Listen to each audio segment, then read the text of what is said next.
Hello friends, आज हम बात करते हैं। हम बहुत बार ऐसी आदतों को रिपीट करते हैं जिसने हमें पहले बहुत नुकसान पहुंचाया होता है, बट फिर भी हम ऐसा क्यों करते हैं। इसके पीछे एक कारण होता है हमारे सबकॉन्शियस माइंड का या माइंड के ऑटो मोड का। तो अगर हम इसको बदलना चाहते हैं तो क्या कोई ऐसा तरीका है, और इसमें मैं बताना चाहूँगा वैसे बहुत सारे तरीके होते हैं, बट जो बहुत ईजी तरीका जो मैंने भी अप्लाई करके देखा और जो इफ़ेक्टिव है उस वो मैं आपके साथ शेयर करना चाहता हूँ। सबसे पहले है कि आप एक पेपर लीजिए और उसको दो पार्ट्स में डिवाइड कीजिए। एक पेज में दो बीच में लाइन खींचिए और लिखिए आपने पास्ट में क्या अच्छा किया है। दूसरी तरफ लिखिए पास्ट में आपने क्या ऐसी गलतियां की हैं जो आप फ्यूचर में रिपीट नहीं करना चाहेंगे, और उनको डिटेल में लिख लीजिए। और उसके बाद इसको अपने आप रोज़ पढ़िए और इस पर आपकी नज़र रोज़ जानी चाहिए।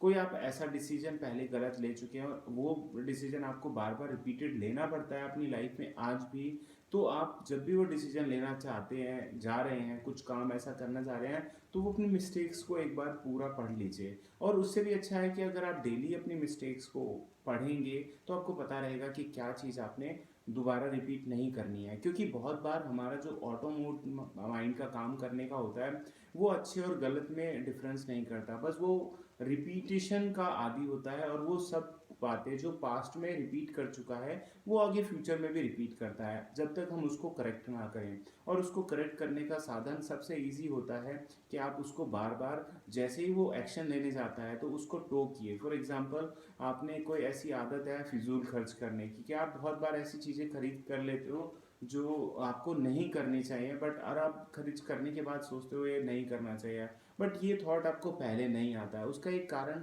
यही होता है क्योंकि माइंड को रिपीटिशन का आदी होता है सबकॉन्शियस माइंड, और वो रिपीट करता है सेम ऐसे ही। अगर इसको ब्रेक कर देते हैं हम रिपीटिशन को, अगर हम लिख लेते हैं और जब भी कुछ ऐसा काम होता है हम उससे पहले अपनी चीज़ें देख लेते हैं कि हमने क्या क्या मिस्टेक्स किया है, तो वो थोड़ा सा माइंड में, क्योंकि बहुत सारे सेंटर्स होते हैं माइंड में, जैसे कंपनी में बहुत सारे एम्प्लॉय होते हैं और बहुत सारे मैनेजर, और मैनेजर के ऊपर भी जनरल मैनेजर, और बहुत सारे अलग अलग लेवल पे चेकिंग होती है या कंट्रोलिंग सिस्टम होता है। सेम ऐसे ही हमारे माइंड में भी होता है। हमारे ब्रेन का जो प्री फ्रंटल कॉर्टेक्स होता है वो ऐसे ही कामों को देख रेख करने का काम करता है कि क्या काम हमने ऐसा किया है जो हमें नहीं करना चाहिए।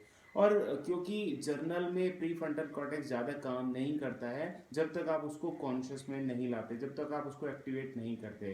तो जब आप ऐसा काम करते हैं, नोट डाउन करते हैं और बार बार ऐसा नोट डाउन करके उसको देखते हैं, तो ये जो प्री फ्रंटल कॉर्टेक्स होता है वो थोड़ा एक्टिव रहता है। और वो जो डिसीजन आपको पहले ही आपके ब्रेन के जो पैटर्न होते हैं उनको ब्रेक करके एक नए कॉन्शियसनेस को क्रिएट करता है, जिसकी वजह से आप वो जो पहली वाली मिस्टेक्स हैं उनको ब्रेक कर सकेंगे। तो ये मेथड आपको कैसा लगा आप प्लीज़ रिप्लाई भी करिएगा। बाकी ये मैं प्रूफन मेथड है, ये बहुत सारे लोगों ने भी किया हुआ है इसको यूज़, और मैंने भी अपनी लाइफ में किया और मुझे ये लगा कि हाँ ये प्रैक्टिकल यूज़ का है।